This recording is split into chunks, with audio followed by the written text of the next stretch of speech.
Hello बच्चों, प्यारे बच्चों। जैसा कि आप लोगों को पता है कि आप लोगों के यूपी बोर्ड के एग्ज़ाम्स आ चुके हैं, तो आप में से बहुत से स्टूडेंट यह जानना चाहते हैं कि उनका जो पेपर है वह किस तरह का आएगा, कितने क्वेश्चन आएंगे, कौन सा क्वेश्चन कितने नंबर का आएगा, कितने खंड आएंगे। मतलब कुल मिलाकर ये कि वो अपने पेपर का एक मॉडल पेपर देखना चाहते हैं। तो इसी प्रॉब्लम का सलूशन लेकर मैं आज आपके सामने आया हूँ प्यारे बच्चों। मैं आज आपके लिए लाया हूँ क्लास 10th का इंग्लिश का मॉडल पेपर, और ये पेपर बिल्कुल सत्य यानी कि जेन्युइन है। और यही जो पेपर है इसी के हिसाब से आपका पेपर आएगा। ऐसा इसलिए कि ये जो पेपर है वो मैंने डाउनलोड किया है यूपी बोर्ड की खुद की उनकी जो वेबसाइट है, यानी कि upmsp.edu.in से। तो प्यारे बच्चों, चलते हैं देखते हैं कि आपका पेपर कैसा आएगा। तो यहाँ पर मैंने कर रखा है डाउनलोड, तो मैं चलूँगा सीधे अपने डाउनलोड्स पर। तो ये मैं गया और आपका पेपर मैंने प्यारे बच्चों ये खोला, देखते हैं। ये खुल गया प्यारे बच्चों आपका पेपर। तो यहाँ पर देखिए प्यारे बच्चों, यहाँ पे देखिए सबसे ऊपर model question paper English class 10th 2021-22, और समय आपको दिया गया है 3 घंटे 15 मिनट, और जो पूर्णांक है वो है 70 नंबर का। इसके बाद यहाँ पर देखिए सेक्शन ए पर, तो सेक्शन ए में आपको दिया गया है read the following passage carefully and answer the question given below. यानी कि पहला जो क्वेश्चन आपको दिया गया है उसमें ये जो दिया गया पैराग्राफ है उसको पहले आपको पढ़ना है। उसके बाद उसमें दिए गए हैं ABCD 4 क्वेश्चन दिए गए हैं प्यारे बच्चों, 4 क्वेश्चन दिए गए हैं। तो इसी पैराग्राफ के हिसाब से आपको इन चारों के जो क्वेश्चन के आंसर हैं वो आपको देने हैं प्यारे बच्चों। इसके बाद हम देखते हैं सेक्शन बी, जहाँ पर आपसे पूछा गया है write a letter to your friend to invite him on your birthday party. यानी कि प्यारे बच्चों, जो आप लोग अपने बर्थडे मनाते हैं ना, तो आप अपने दोस्तों वगैरह को तो बुलाते होंगे। तो यही उन्होंने पूछा कि आप अपने बर्थडे में अपने दोस्त को बुलाने के लिए एक लेटर लिखो। इसी तरह अथवा में यहाँ पर एक और लेटर दिया गया है, वो है राइट एन ये एप्लीकेशन है, ये लेटर नहीं है। ये क्या है? Write an application to your principal for issuing transfer certificate. यानी कि प्यारे बच्चों, जैसे आप कहीं और जा रहे हैं स्कूल छोड़कर, कोई दूसरा स्कूल ज्वाइन कर रहे हैं, तो आपको क्या लगता है? आपको प्यारे बच्चों लगता है TC। तो उसी TC को इशू करने के लिए अपने प्रिंसिपल को एक एप्लीकेशन लिखना है प्यारे बच्चों। इसके बाद जो तीसरा क्वेश्चन है, तीसरा क्वेश्चन क्या है प्यारे बच्चों? तीसरा क्वेश्चन है write A report on the Republic day celebration in your school.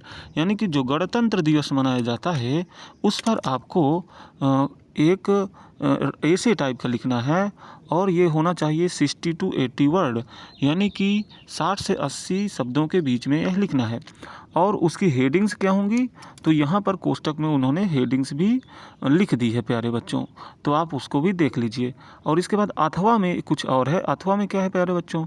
Right an article on the importance of morning walk in about 60 to 80 words. यानी कि मॉर्निंग वॉक जो उसके जो फ़ायदे हैं प्यारे बच्चों मॉर्निंग वॉक के, उसके बारे में आपको लिखना है। और इसको भी आपको लिखना है 60 to 80 वर्ड्स, यानी 60 से 80 शब्दों के बीच में। और इसका जो हेडिंग्स हैं वो भी उन्होंने दे रखा है।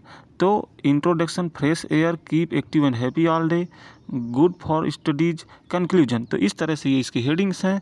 इन्हीं हेडिंग्स में आपको इसका आंसर लिखना है। इसके बाद प्यारे बच्चों देखते हैं सेक्शन सी। इसमें आपका ये ग्रामर पोर्शन दिया गया है, और इसमें ग्रामर पोर्शन में जो चौथा क्वेश्चन है प्यारे बच्चों, यहाँ पे पहला चौथे का पहला देखिए। और एक चीज़ और प्यारे बच्चों, यहाँ पे ये विकल्प टाइप का क्वेश्चन है, यानी कि प्रत्येक क्वेश्चन में 4 ऑप्शन है और 4 में से कोई एक क्वेश्चन का आंसर है। तो प्यारे बच्चों, पहला क्वेश्चन क्या है? पहला क्वेश्चन है चौथे में, the old man came to me identify the adjective. तो इस सेंटेंस में आपको एडजेक्टिव पहचानना है। एडजेक्टिव मतलब प्यारे बच्चों विशेषण। तो विशेषण यानी कि जो यहाँ पर संज्ञा की विशेषता बतलाए, संज्ञा सर्वनाम की विशेषता बतलाने वाले शब्द ही तो विशेषण होते हैं। तो यहाँ पर नाउन, नाउन क्या है प्यारे बच्चों? नाउन है यहाँ पर मैन, और मैन की जो विशेषता बतला रहा है वह है ओल्ड, यानी कि बूढ़ा आदमी। तो ओल्ड इसका एडजेक्टिव हो जाएगा मेरे हिसाब से प्यारे बच्चों। अब हम सेकंड क्वेश्चन देखते हैं। सेकंड क्वेश्चन है he is a hard working man, identify the verb. तो यहाँ पर प्यारे बच्चों आपको वर्ब पहचानना है। तो यहाँ पर देखिए he is a hard working man. तो यहाँ पे प्यारे बच्चों वर्किंग इसका आंसर मत कर दीजिएगा, क्योंकि हार्ड वर्किंग मैन का क्या है? एडजेक्टिव है। क्योंकि हार्ड वर्किंग परिश्रमी, तो परिश्रमी व्यक्ति यानी ये व्यक्ति का एडजेक्टिव हो गया। तो यहाँ पर मेरे हिसाब से जो वर्ब बनने वाली है वह है इज। तो प्यारे बच्चों वैसे मैं इंग्लिश का टीचर नहीं हूँ, तो हो सकता है मैं गलत भी हूँ, तो मुझे लेकिन विश्वास है अपने ऊपर कि मैं 100% सही हूँ। लेकिन फिर भी आप लोग कमेंट करके बताइएगा कि क्या मैं सही हूँ या गलत हूँ। इसके बाद प्यारे बच्चों देखते हैं तीसरा क्वेश्चन। तीसरे क्वेश्चन में है प्यारे बच्चों the noun form of strong is. तो प्यारे बच्चों स्ट्रांग का नाउन फॉर्म बताना है। तो एक बात समझिए, नाउन इसमें स्ट्रांग में कैसी नाउन बन पाएगी? इसमें प्यारे बच्चों एब्स्ट्रैक्ट नाउन बन पाएगी। एब्स्ट्रैक्ट नाउन में क्या होता है? जिसे हम छू नहीं सकते, देख नहीं सकते, लेकिन हम उसको फिर भी महसूस करते हैं या जानते हैं।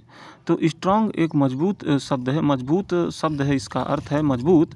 और इससे जो नाउन बनेगी वो प्यारे बच्चों बनेगा स्ट्रेंथ, डी नंबर प्यारे बच्चों बनेगा। यहाँ पे देखिए चौथा क्वेश्चन गया है। चौथा है ही इज वरीड, और फिर खाली स्थान में आपको कोई एक ऑप्शन का आंसर भरना है।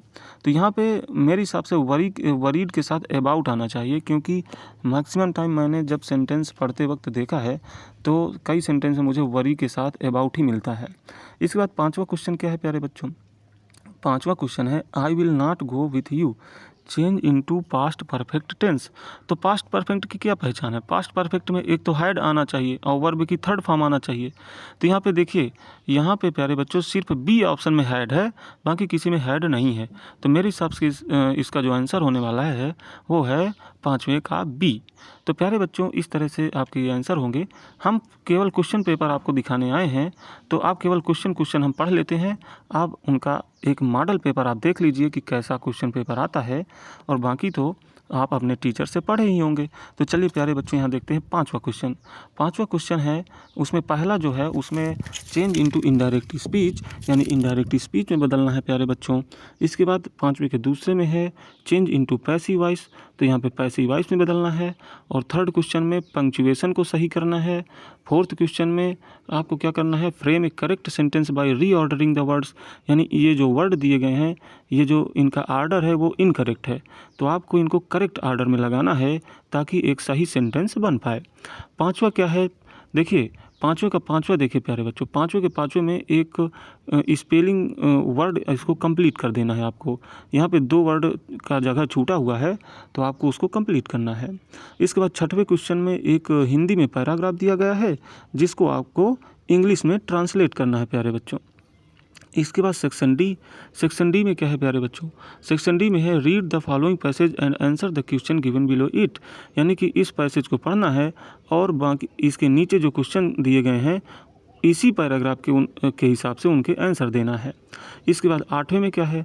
आठवें में है answer one of the following question in about 60 words, यानी कि आठवें में जो 2 क्वेश्चन दिए गए हैं, 2 में से किसी एक का ही आपको आंसर देना है, और कितने शब्दों में? 60 शब्दों में प्यारे बच्चों।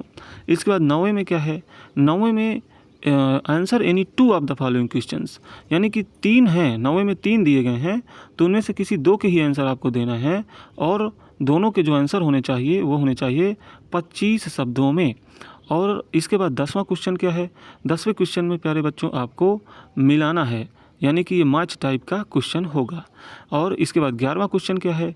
11वें क्वेश्चन में प्यारे बच्चों बोला है कि read the following extract and answer the given below it, यानी कि इस पूरे इसको एक पढ़ना है। ये जो दिया गया है एक छोटा सा पैराग्राफ, इसको पढ़ करके इसमें जो दिए गए जो क्वेश्चन है उसके आंसर आपको देने हैं।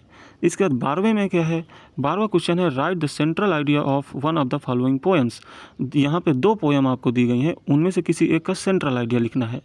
अगर आप सेंट्रल आइडिया नहीं लिखना चाहते हैं तो यहाँ पर अथवा भी आपको दिया गया है, जिसमें आपको 4 लाइन क्या बोला हुआ है, right 4 lines from one of the poem given in your text book. तो कोई भी एक 4 लाइन की पोएम लिखनी है प्यारे बच्चों। अब यहाँ पे देखिए अगला क्वेश्चन 13वें number, answer 2 of the following questions in about 25 words. यानी कि 13वें में 3 क्वेश्चन में से किसी 2 के आंसर देने हैं और दोनों के आंसर 25-25 शब्दों में होना चाहिए। 14वें में क्या है प्यारे बच्चों, answer 1 of the following question in about 60 words. यानी कि यहाँ पे कोई 2 में से किसी एक का ही आंसर देना है। 14वें में 2 क्वेश्चन हैं, उनमें से किसी एक का ही आंसर देना है और कितने शब्दों में, 60 शब्दों में प्यारे बच्चों। अब यहाँ पे देखिए 15वां क्वेश्चन, 15वां क्वेश्चन में जो पहला है उसमें आपको क्या बोला है, point out true and falls in following statements. तो यहाँ पे 2 स्टेटमेंट हैं और दोनों को आपको बताना है कि सही है या गलत, ठीक। और देखिए 15 का बी में क्या पूछा गया है, select the most suitable alternative to complete the following sentences. तो यहाँ पे देखिए 15वें के बी में 2 क्वेश्चन हैं और 2 क्वेश्चन में आपको 4 विकल्प दिए गए हैं और 4 में से कोई एक ऑप्शन चुन करके आपको आंसर में हल कर देना है।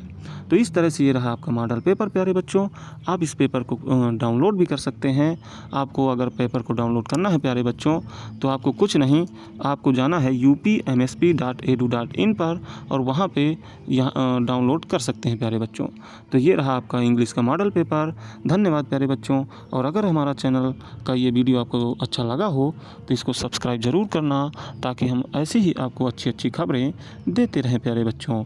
धन्यवाद, नमस्कार, प्रणाम, आदाब, सत श्री अकाल प्यारे बच्चों।